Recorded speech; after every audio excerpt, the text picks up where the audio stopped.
Yeah. You gotta work. You gotta work, grind, shine, it's mine. Gotta show everybody it's my time. Getting here, you gotta work, grind, shine. Never mind who talking down. Welcome to Let's Talk with Carl Lee and frequent guest hosts Hollis Lewis and Lisa Otey, where sports, culture, and community intersect. Join the crew as they dive into engaging conversations with guests from all walks of the sports life. Let's Talk is proudly presented by attorney Frank Walker. Real talk, real experience, real results. FrankWalkerLaw.com, and by the all-new historic Quoyer Diner in downtown Charleston, online at QuoyerDiner.com. Let the conversation begin on Let's Talk. All right, ladies and gentlemen, this is Carl Lee with Let's Talk, and we have my co-host Lisa Otey in the building. We have my other co-host Hollis Lewis in the building. Hello, hello. And we have the head coach for South Charleston High School, Coach Donnie Mays. Coach, how you doing? Doing well. All right, so I'm going to open up with, can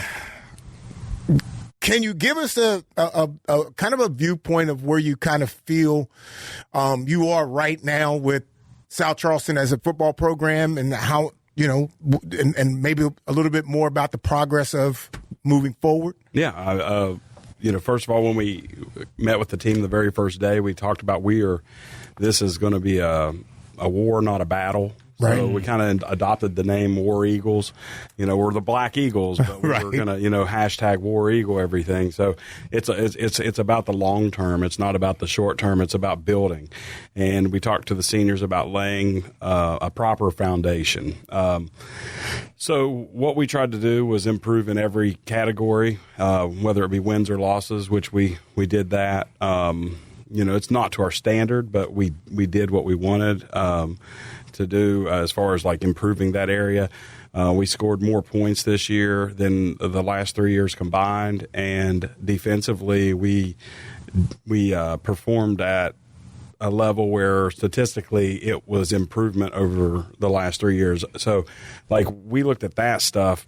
We still failed in our turnover category. It was like if they wore another jersey, we found a way to put it right on their number.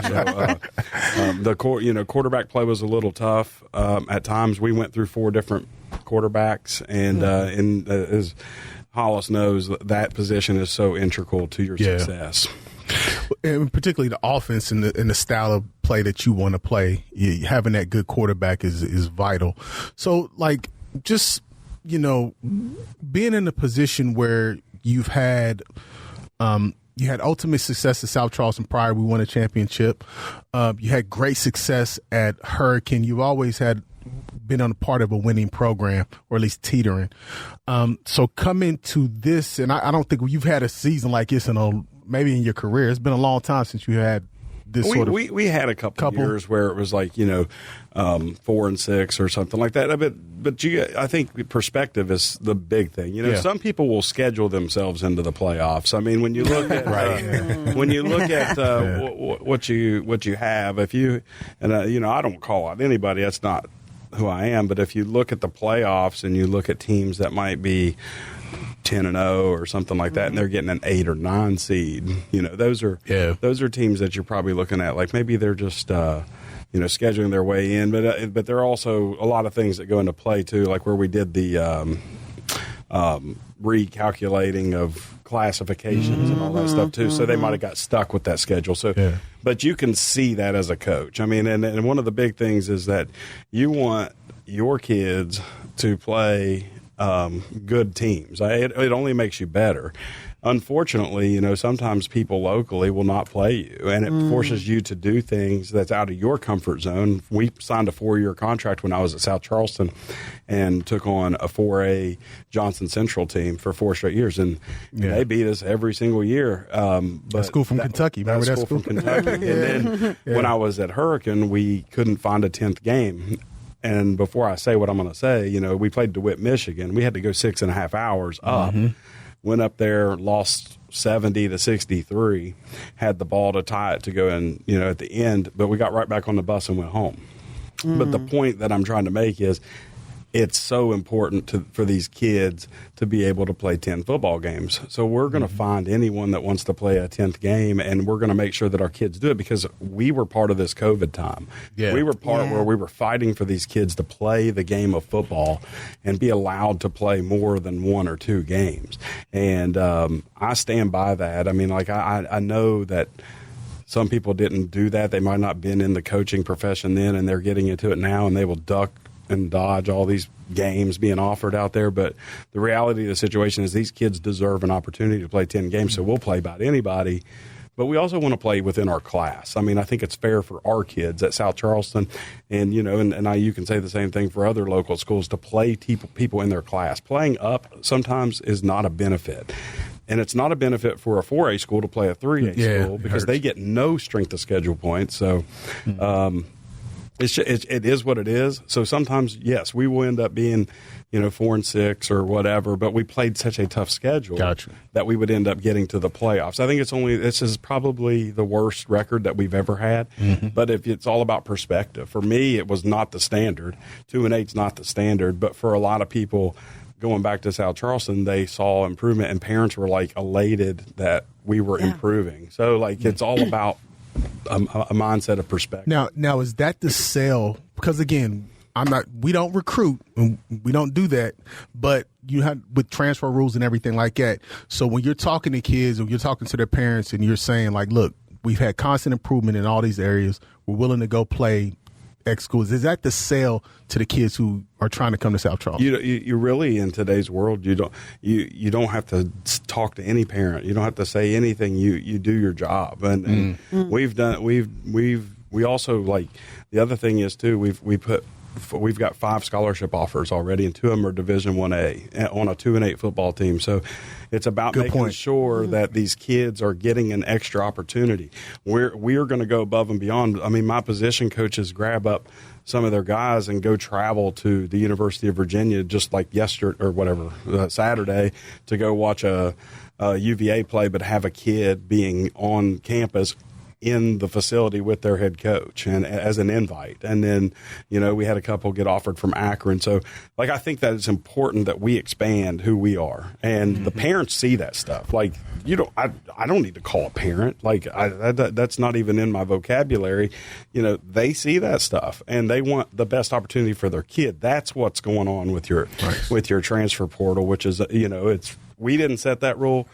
The legislature did, and we just have to live in it, and we have to find the best way to do it. And I think the best way is to make sure that your program, as a coach, you're doing everything right for the kid. Nice. And see, and I think, and I'm curious about what you say to this, like, those kids that are getting those offers, and they're getting those offers, and in part because of your work with them, the coaches work with them.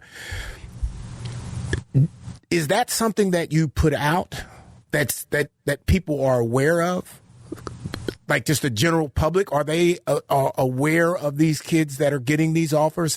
Because I think, to me, that would make me like look at it, and I don't have to look at the record. I don't even care about the record at that point. When I see that or I hear that, I'm thinking in my mind, oh, well, he's doing a great job. He's getting these kids into college.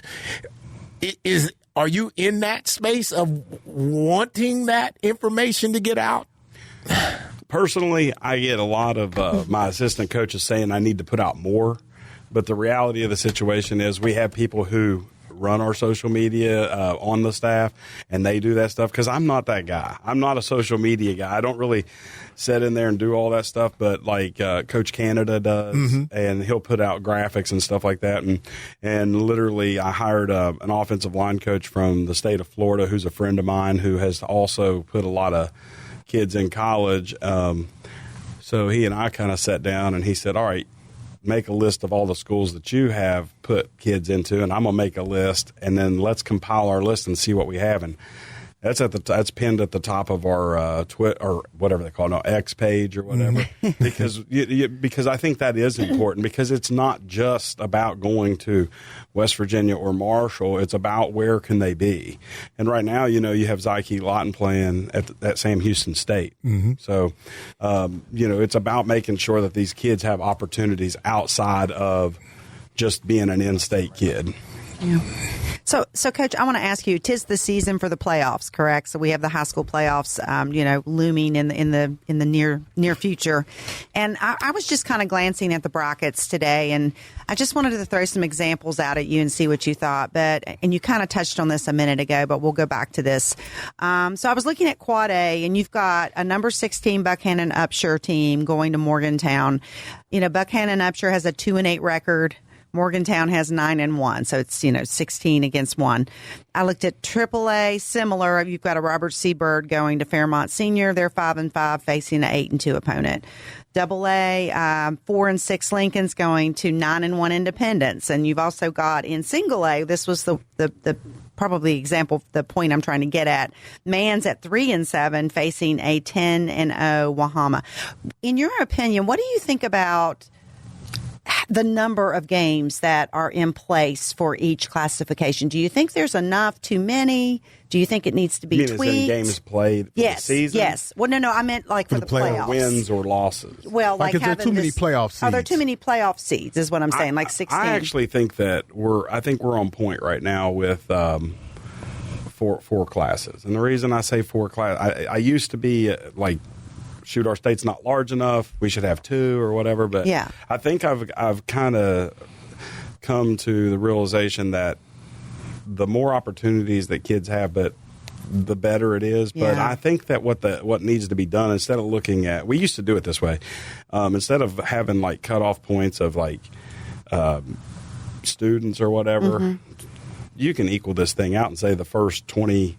I think the number that comes out is like 24 or whatever. If you had 24 in each class, that's what I thought it should have been. Everybody's got a 1 in 24 chance. But what's going to happen then is like when you were naming some of those schools, like 2 and 8, and 3 and 7, and stuff like that, you're going to have more opportunity within your class to schedule 4A opponents. You're going to have more opportunity to schedule within your own classification. Well, we have in AAA, which is another reason that you would take another job, like South Charleston, is that you have so many more opportunities because you have more teams. Exactly. But I was in Quad A for quite some time, and it was difficult because you couldn't get people to play you because you only had 16 teams. And you don't want to sit there. And we scheduled Martinsburg when I was at Hurricane, so we played them. So if we would win, guess who you're going to see in the championship? Right, exactly. So, and that's kind of what my point was. Maybe like taking, instead of having those 16 teams, maybe shorten it to just like 8 teams, and then you're kind of talking eliminate about within the playoffs. Within the playoffs itself, like so, maybe not having quite as many. That's a above my pay grade I know. question. I just wanted your opinion, Coach. They won't put you out Because there. I think what you both were saying was kind of the same thing. You mean just expanding the teams within the division, and you're talking about if we're going to keep it the current format, it's just having less playoff teams. Less playoff teams, yes. Which makes sense. Well, so to piggyback off of what you're saying there, like, give us one of the schedules that of a team that's finishing an 8-9 seed, and South Charleston's probably looking at an 8-2 or possibly 10-0 record. Sure. So like sometimes scheduling puts you where you are. That's absolutely so it's hard true. for me to look at a team that's 3-7 or 4-6 and kind of say they don't deserve it when they may have played a very difficult schedule throughout the year. Yeah, that's another factor. Yeah, I didn't that's consider true. that. That's true. That's true. Yeah, I think everybody has to. I think when you're looking at a record, you can see it as one thing, but you got to also understand who they played or who they didn't play, because I think that matters more than anything else. Out of our 10 opponents this year, 8 were playoff teams going into the last week until I think Capital beat Riverside 16-8, and so 7 of our 8 losses are against playoff football teams. Wow. There you go. All right, cats and kittens, have you heard? The Warrior Diner is back. Step into the classic vibe of one of Charleston's most historic restaurants. Don't miss the daily Blue Plate specials. Breakfast served all day, every day, and free parking. With an outdoor patio covered for the summer, an elegant basement bar, and customizable event space, 1022 Warrior Street offers an experience unlike any other. Open 7 days a week, 8 a.m. to 3 p.m. Visit WarriorDiner.com for all the need to know and relive the good times at the Warrior Diner. Let's face it, bad things happen to good people. Seriously injured in a car accident, trucking accident, or even wrongfully arrested. Life happens, and when it happens to you, you will need sound legal advice and aggressive representation. That's when you call attorney Frank Walker at 304-413-0179. That's 304-413-0179. Lock it in your phone, text it to a friend. 304-413-0179. Or visit online at attorneyfrankwalker.com. Let's Talk with Carl Lee is presented by attorney Frank Walker and the all-new historic Warrior Diner. Comment on episodes, ask the crew questions, or suggest topics on our Facebook page. Search for Let's Talk with Carl Lee and remember to like the page to become part of the conversation. Subscribe by searching Let's Talk with Carl Lee on your favorite podcast service and tune in Thursday evenings at 7 or Sunday nights at 8 for Let's Talk with Carl Lee. This is Let's Talk with Carl Lee. Now back to the conversation. All right, ladies and gentlemen, we are back. And joining us now, in addition to Coach Mays, we have Malcolm Brown. He was a running back for South Charleston High School this year. In the last couple years, first 1,000-yard rusher since 2015, also a running back. How you doing today, brother? I'm doing good, sir. How you doing? He got that deep voice. Oh, my goodness, he does. That voice sound like Barry White over here. Hey, so I wanted to open there and ask you, like, you know, you moved from Virginia to West Virginia. Like I said, basketball player, football player, athlete. You know, one of the things I admired about you is how tough and how hard you played, offense and defense, particularly defensively. You was out there hitting. So in this era where, you know, it's fluid, kids go from school to school, why did you choose to stay at South Charleston, even though things weren't looking good as far as just strictly on the record side? There was a couple reasons I stayed. Main reason I stayed is because, like, I had already built, like, a bond with my teammates and the family, and I'm not just going to leave them when times get tough. And also, my dad was also pushing for me to stay at SC too, so we ended up making that decision to stay. Nice. just to even hear you say that gives me, like, chills because, like, in my mindset, and I'm old, okay? So in my mindset, I can't imagine, like, walking away from a coach that's been coaching me, a team that I have played with, teammates, and like I can't envision that. But I would also think that it's probably been a tough. Well, let me rephrase it. Has it been a tough challenge to make that stance and say, hey, I'm staying here at South Charleston? Have people tried to get you to go? Now, I'm not talking about the illegal stuff. I'm just talking about people wanting to have you play at this place, play at that place, and you're rooted in South Charleston. Have you had to deal with that? Oh, yeah, I've definitely had to deal with that. It's definitely tough, you know, with a losing record because everybody, of course, wants to win. Mm-hmm. So with that and, you know, being a good player, you'll hear from other teams, you know, they want you to come there, but, you know, you just got to stay where your family's at, where you started. You know what I'm saying? Yeah, and even being, like I said, even like just dealing with the adversity of, you know, wins and losses, you have great individual success there. I think you were on an all-state team last year. Yeah, I think I was second team All-State. And I would imagine you'll probably be first team All-State this year. And I know you're a basketball player at heart, but I think you're a football player. That's just my opinion. But what do you think of, like, as far as what do you envision yourself for next level? Do you want to play collegiate sports? What do you think of that? I want to play collegiate sports. Honestly, I would love to play both in college. I'd play basketball and football if I had that chance. But really, I'm just going to see my options with the offers and see coaches and look at my different schools and see where it's best to go for either basketball or football. And I say that just because, like, I was a kid, like, my senior year, we finished 1-9. You know, we never got blown out. We in every single game. It's like we would lose in the fourth quarter or just wouldn't make it. I think we lost the last game to these guys, you know, on that muddy field. Smile on Coach's face there. They used to laughing. Had 5 inches of water on it. But I say all that just to say, you can go to the next level. It's not necessarily all about like just being at the glitz and glamour. If you work hard and if you play hard and if you show and prove, then there's will be opportunity if that's what you aspire to do. Right, correct. That's like at our team, we have this motto: it's 1% better every single day. If you have that mindset, you're gonna come in and get better every single day. You just gotta want it, or you gotta love it. You gotta love the game. That's what keeps your mindset and motivates you to keep pushing through every day, no matter the win or the loss. Nice. Wow. Love it. So Malcolm, Coach tells me you have a nickname. So what is it you like for people to call you? LB. LB, Little Brown, right? Nah, it actually. So it's a couple like reasons to it. So my cousin. His name was Lawrence, and his nickname was LB, so I kind of got it from him. Okay. And, my middle name is Lawrence. Oh, and my last name is Brown, so my initials are MLB. And so you prefer LB, right? Yeah. My dad gave me that when I was younger. That's awesome. So I have a question for you. My name is Lisa, by the way. So LB, you played multiple positions at South Charleston High School during football season, to include running back, wide receiver, and defensive back, right? And quarterback. Oh, I need to add that to the list. So that just kind of showcases your versatility, your athleticism. How difficult was it for you to be playing both sides of the ball all season like that? I would say it wasn't too difficult because there was times where I would get breaks too. So I would, and plus we get in shape during practice. So Coach Mays made sure we was in shape. So it wasn't too difficult. Good. So you were conditioned well for all that. Yes, ma'am. No, that's awesome. What position do you like the most? If there is one that you particularly like, and why? Honestly, I feel like running back. I mean, that's my main position. I like running back. I like running back because of all the contact. I play football for the contact. That's what I like about football is the contact. So being able to run, even if I'm just getting hit, I like the contact. That's why I play football. Yeah, and shout out to LB. He was a great basketball player at Capitol High. Won a championship.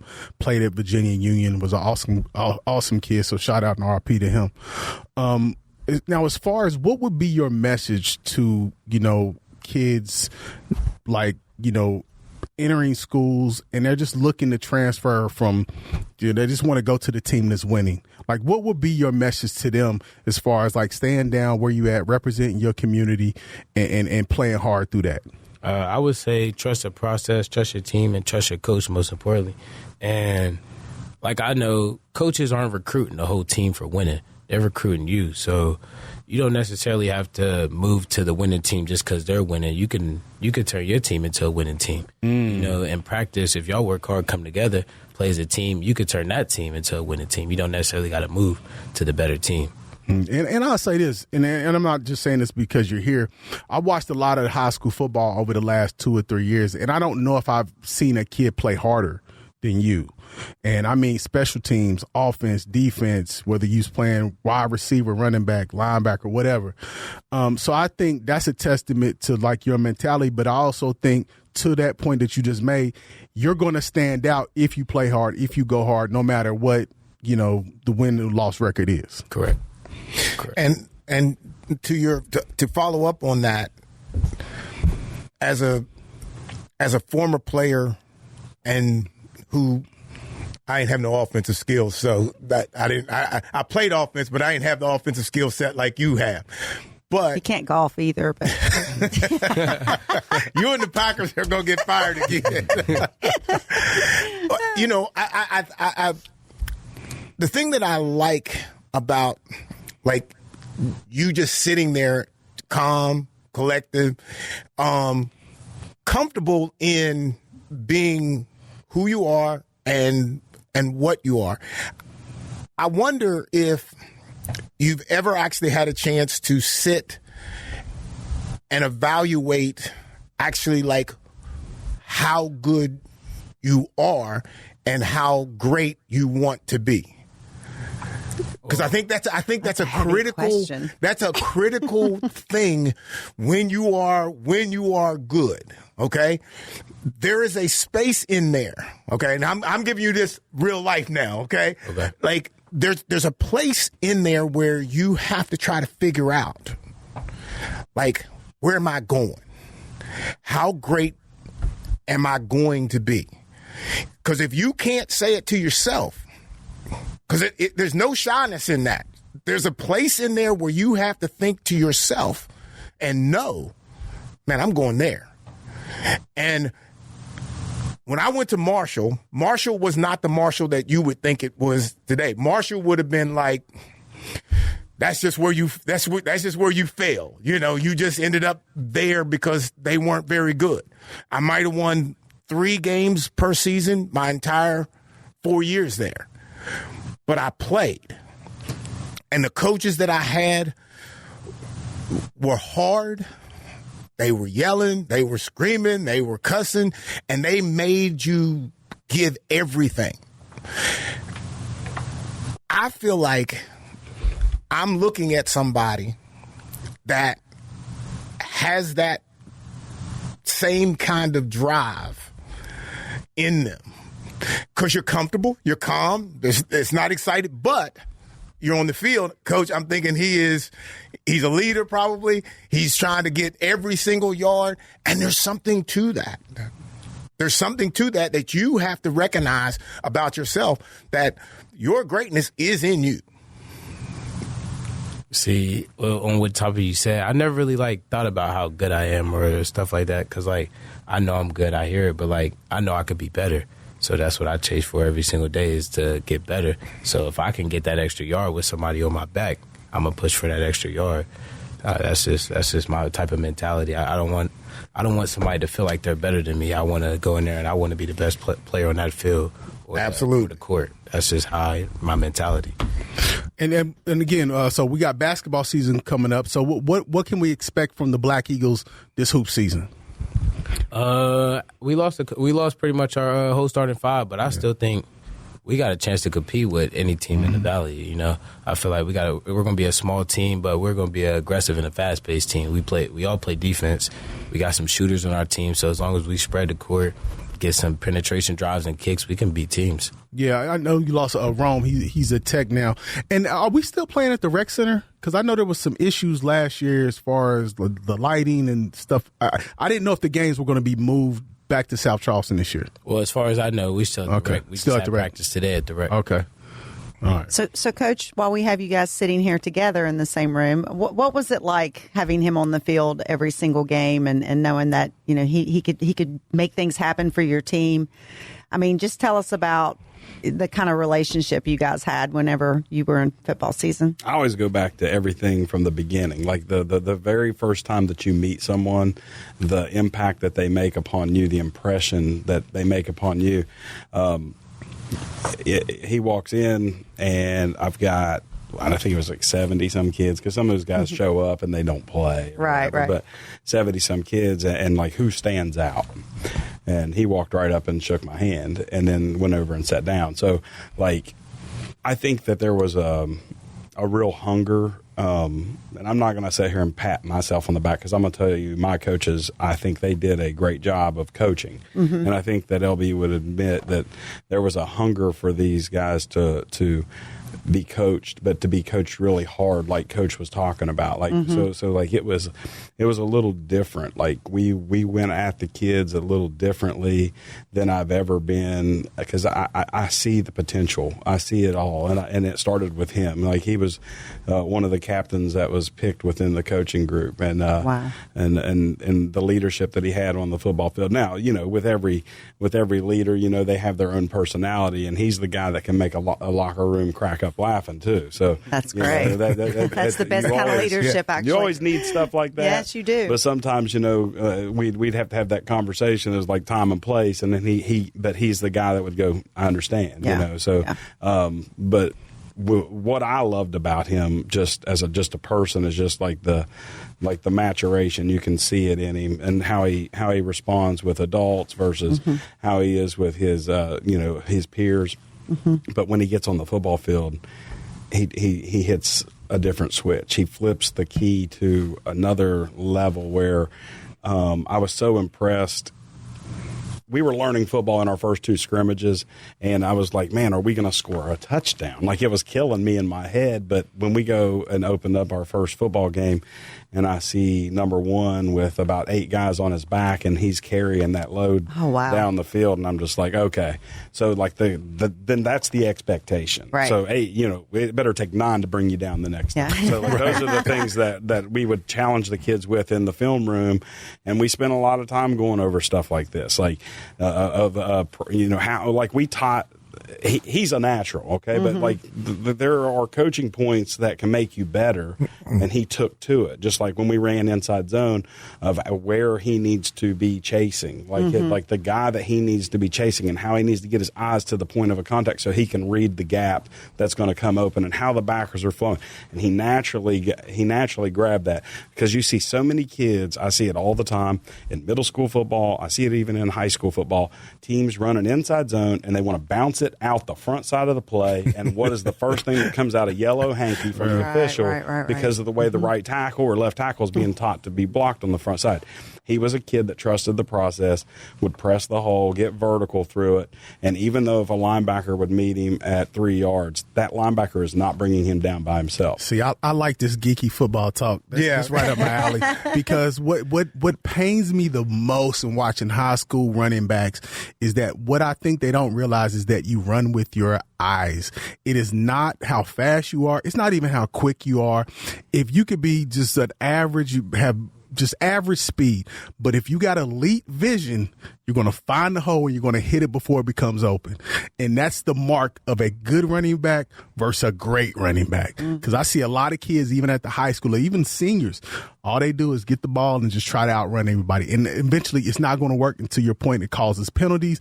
And you really, and as a coach, I'm watching it like a coach. So you're seeing the lane just like, oh my God. Why did he miss that? Why did he miss that wide open lane? Yeah, we corrected a couple times. Did we? I mean, like early in the year, but like that comes with coaching, but it also comes with a kid that's willing to learn and be patient and stuff. Because like you're going to have different aiming points on inside zone as you would power, as you would counter, and all the different aiming points. So he's got to grasp a whole new system in 1 year. I told all the seniors, I wish we had another year with you, because they started to get it. Like, not to flip another kid on our team, but like Braden Zuniga playing linebacker, like he's like, we were never taught to read a guard in our life. We were just running and trying to find the football. I'm like, oh, dear Lord. Like, so by the time that we got moving, you would agree, because you played right behind him, was he not flying to the football? So like that's the key to everything is your eyes. Eyes take you to everything. And him as LB as a running back, like the patience that he had already, that's something that I could like live with, because we talked about patience as a running back. He had that.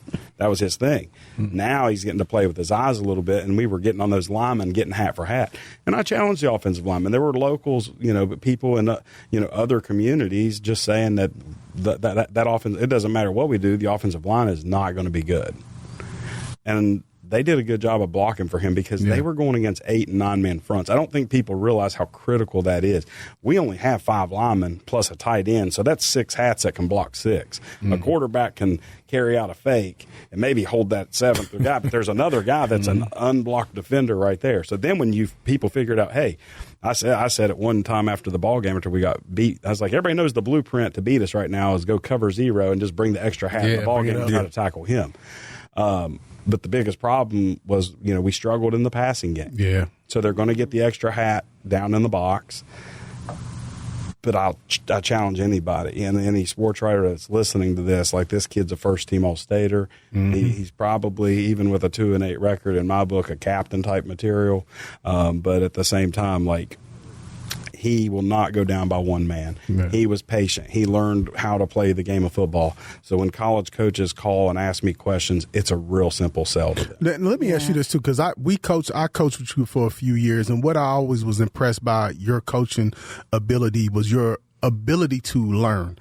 You were constantly going to coaching clinics, constantly just trying to learn what was new. We were constantly tinkering, just trying to make things more efficient, make things better.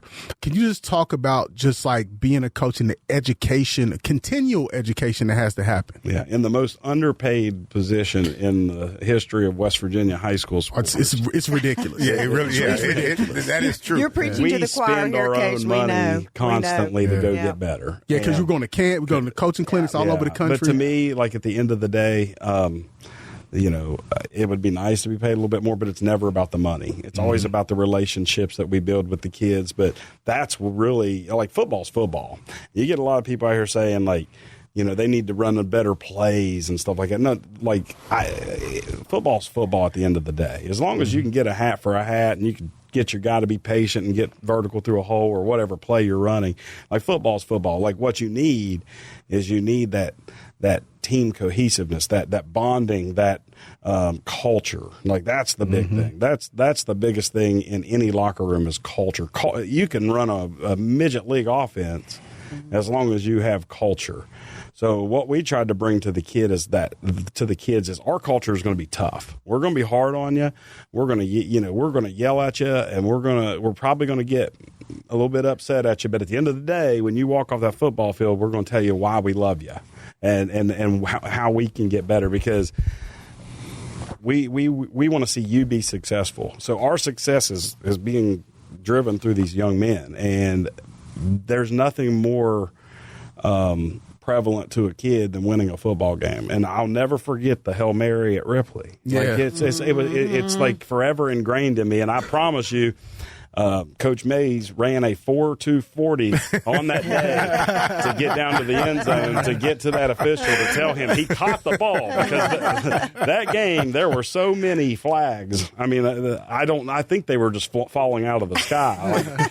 And I think it was raining flags that day. But on that one, I was going to make sure they didn't make the wrong call. We had 6 or 7 different views of that catch, and even Ripley sent one from their wrestling room, and it was a catch, and I saw it clearly. Of course I did, right? So I sprinted down there and made sure. But that is going to be forever ingrained in my and you know what? You know how in of all of football that I've ever coached, and being a part of state championship teams and being runner-up teams and having quarterbacks who have done things that moment, just to watch these kids who have not won a game since you played or since you coached them, to watch them win and to see that release of just like anxiety leave that system, it was a moment I'll never forget. Nice. Yeah.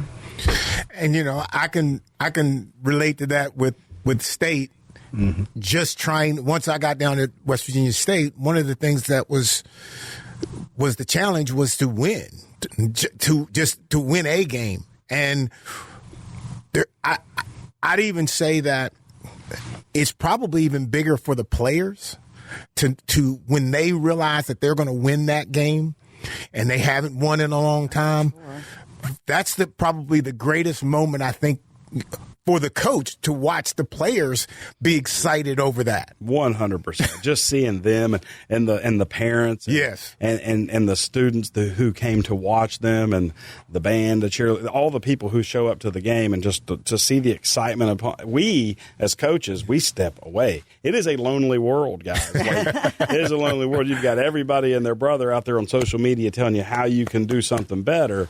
But the reality of the situation is as a coach, the most important thing for us is to watch our kids be happy. Yeah. And whether that be with a victory, whether that be getting to a college or university of their choice, whether it just be going to the workforce and coming back and cheering for you on Friday nights, we get a lot of that too. Yeah. So I try to tell them we're going to treat South Charleston High School like Jimmy Johnson did the Miami Hurricanes, and we're going to draw a circle around Dunbar and South Charleston. But once you play for us, you're forever a Black Eagle, and you're going to be on our sidelines. I can't tell you how many kids have just come back just to watch us this year. And even kids who, are in college, are playing right now, the phone messages and just the elation they had when we beat Ripley, and they were so happy for the kids. I read out a couple of them on that Monday meeting with the boys, because I always meet with the kids Monday before we go do anything. And I just, all the excitement of that game alone,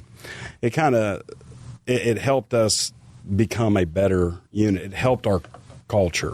100%. And my hat's off to you about allowing former players to come down on the sideline, be at practice, all of that kind of stuff, because I think it's something for, and I'll say us, if there's something about being able to be down there to watch the kids that are representing the school that you played at, and you're like happy and excited to be down there and watching, whether it's successful or not, whether they win or lose, you just want to be part. You want to realize that you are down on this sideline where you used to be as a player, and watching these young players play, win, lose, or draw, you're happy. You're proud of them.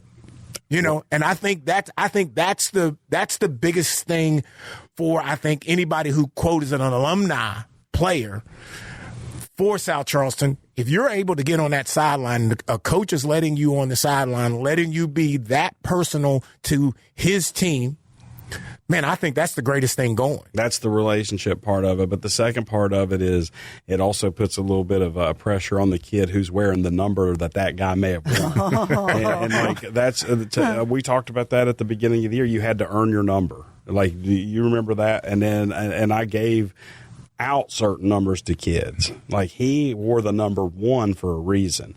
Like, a lot of great players have worn that number at South Charleston, including our very own Derek Pitts, who played for the Tampa Bay Buccaneers. But also like another kid, the Zuniga kid that I mentioned, like he wore number 5 for a reason. I don't even know what number he wore the year before. I didn't care. Like, I wanted to let them know how important these jersey numbers were to this program, and like how that's going to carry over. So when those guys step foot on the field, or they may be coaching on another team and see you wearing it, they're gauging that kid, and they're saying, okay, that guy wore that jersey right, or he didn't, So like that's how we can challenge the kids. But that's a culture thing. I mean, it's all about culture. It really is. And these kids, they maybe one day they'll understand what it was and what it meant to them, but they're always welcome back. So it's going to click one day for them. They're going to be able to stand down there on the sideline and maybe watch a nephew or a cousin or somebody play the game, and that kid may be wearing that number 1 jersey. And I'll tell you right now, if there's a kid getting tackled one-on-one in the hole, Malcolm Brown's going to look at that kid and say, "You're wearing number 1. You don't go down with that." So that's awesome. So Malcolm, where do you have any prospects to where you would like to go to school? Do you have any offers? What's going on in that end? I did receive my first football offer. Congratulations, man! Nice, big. Thank you. Yeah, I mean, some schools I would love to go to. I mean, any kid would want to go to a Power 5 school. Like Miami. I don't know, USC. Just a big time D1 school. So any type of D1 school, but any school is good school for me. Yeah, if I just get the opportunity to play either football or basketball, I'm gonna take that opportunity. Yeah, and it's all about opportunity now. Yeah. It don't matter where you start at now. You start anywhere. Yeah, if you play well at a level, they're going to be trying to pull you up. Yeah. So LB, I'm going to ask you the question I just asked Coach Mays, because he kind of described things about you that he admired and liked. And so you're a senior, so you've got a little leeway here. Tell us your favorite things that you love about Coach Mays, and things that probably weren't your favorite parts of Coach Mays' personality. Remember, you're a senior. All right. So, school wins. That sounds like a good threat. I think we might have to leave the things we dislike out. No, I'm just kidding. But no, there's really nothing to dislike. I like everything about Coach Mays. He holds us accountable. I mean, like, if you take a look at the way we practiced last year and the way we practice this year, is so much different. Like, we're more focused. We're more, organized. So we have more organized practices and we get stuff done. It's more of on a set schedule, and we're learning things at that. Because like he said about the reading the guards, I had no idea what reading the guard even meant, because this is my first 2 years of playing football since Little League, so I had no type of football information or knowledge, you know. So him teaching us that was great, you know. I learned how to read a guard pulling, and I know which way the ball is going. So that was great. So pretty much I like everything about Coach Mays. He's a great coach. You know, like he said, I wish I had one more year. That's I feel amazing. like one more year, we could turn a 2-8 team to a 8-2 team. You know what I'm saying? Exactly. Yeah. All right, man. When is Coach Mays? When does weightlifting start? When does the off-season training start? So right now we give the kids a little bit of a time, like it's a decompression time. Usually January is when we start weights, where you need to start being in there if you're not playing another sport.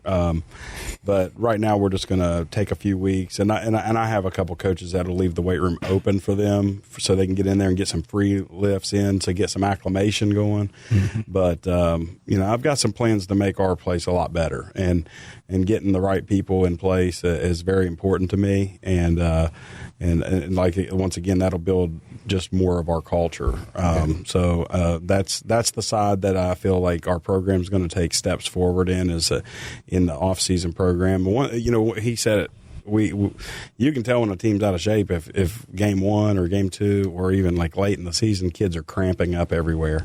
Yeah. And I can say this with the most happy coaching face on, we had 0 cramps in the season because we really got after them. Now, I will say during the camp, we had guys going in ambulances in full body cramps because, you know, we got after them a little bit. That's what's supposed to happen. It was not easy, and but I think that, you know, if we went easy on these guys and tried to be their friend, I'm very close friends with Carlos Lockleyan, the running back coach at Ohio State. Locke and I have known each other for a long time, and he's got a great sound bite on where he was being interviewed. He's like, if you want to be my friend, go score a touchdown. You know, then I'll be your friend. That's how we want to be as a coach. You know, like you do things right, then we're going to be your friend. But then, you know, if you can't do the things right, we're not friends right now. You know, that's how camp is. That's how the 2-week window of getting ready for that first scrimmage is. It's tough. It's in your face, and it's all about business. But if we went easy on these guys, we probably don't hit a Hail Mary at the end. We probably are not even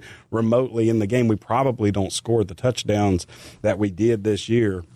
But I think that we challenged our guys enough, and I watched him. Like LB had 12 runs last year or something. They didn't even get the ball in his hands.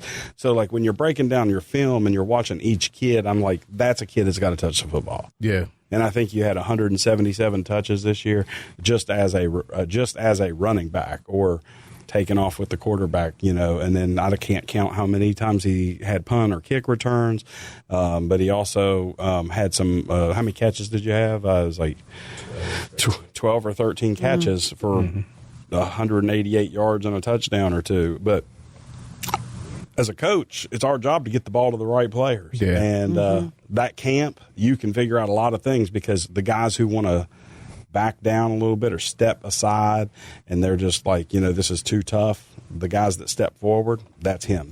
So that's praise for LB, like stepping forward. We're in an orange and black scrimmage on a Saturday afternoon, and he got an 80-yard run. I'll never forget it.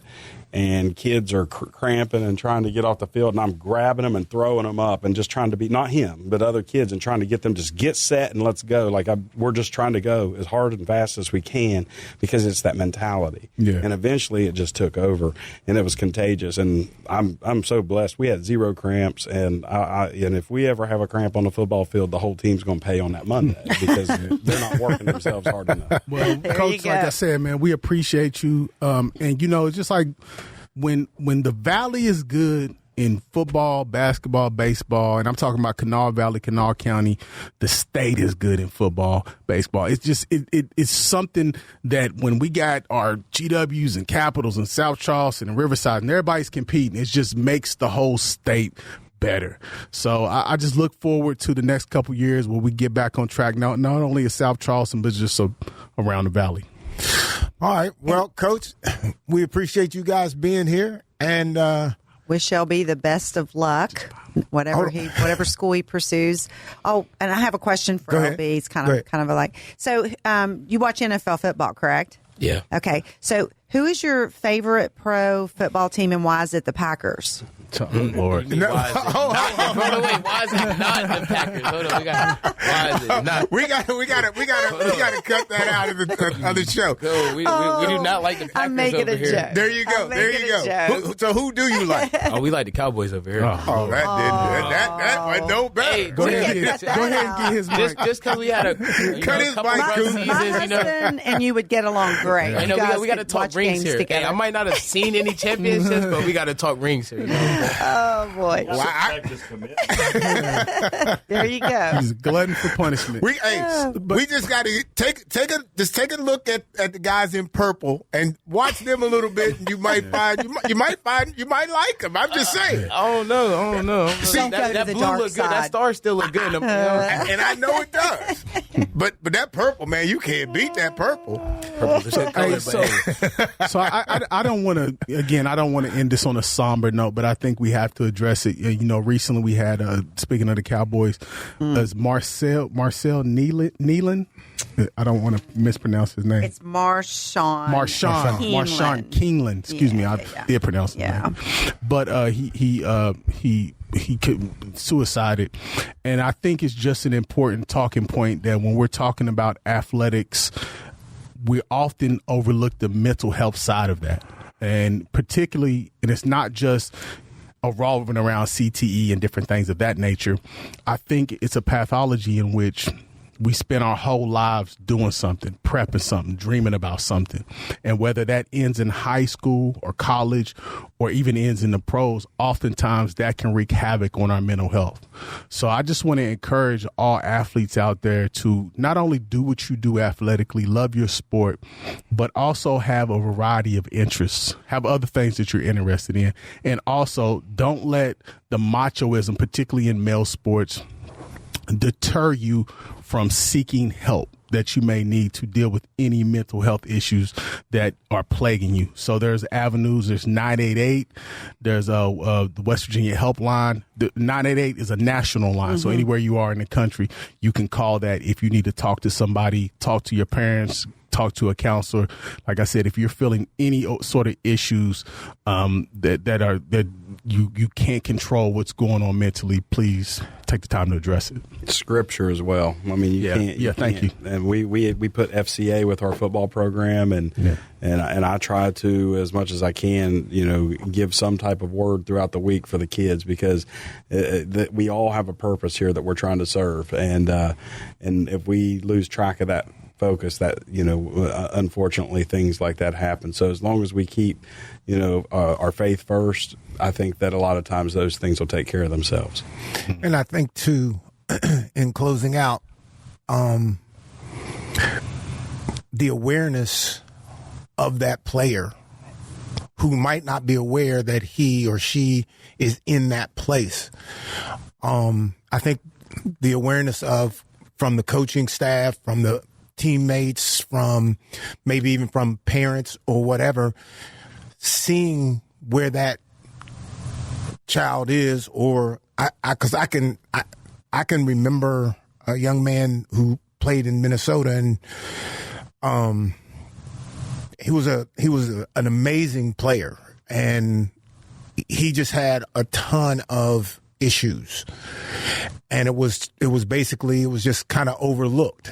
And he filled it with drinking, and his career died out on him, and it was and to this point, I don't even know, I don't know where he's at, what he's doing. I'm hoping that he got help. I'm hoping that somebody helped him somewhere, and I think you can't overlook that. You cannot overlook that, because if you don't do anything, if you don't say something, that person's life could go anywhere. So finishing on that kind of a note, coaches, Coach, I appreciate you guys being here. Lisa, I'm enjoying you being here. Hollis, well, okay. I appreciate everybody being here, and we will be back again next week. Let's Talk with Carl Lee is presented by attorney Frank Walker and the all-new historic Coyer Diner. Comment on episodes, ask the crew questions, or suggest topics on our Facebook page. Search for Let's Talk with Carl Lee, and remember to like the page to become part of the conversation. Subscribe by searching Let's Talk with Carl Lee on your favorite podcast service, and tune in Thursday evenings at 7 or Sunday nights at 8 for Let's Talk with Carl Lee. If you fall, dust it off and get back up on your feet. Anything could be a win, yup, even defeat. They say sugar bad for you, why is victory sweet? Couldn't play with big kids, I had to sit in the street and watch from a distance, but over time I grew. If I put in the work, in no time I'm due. Everything that I worked and prayed, I'm okay. If you ask me, how did I do it, I'm gon' say, you gotta work, grind, shine, it's mine. Gotta show everybody it's my time. Getting here, you gotta work, grind, shine, never mind who talking down, cause they lying. Don't talk, you gotta work. You gotta work. You gotta work. You gotta work. You gotta work. You gotta work.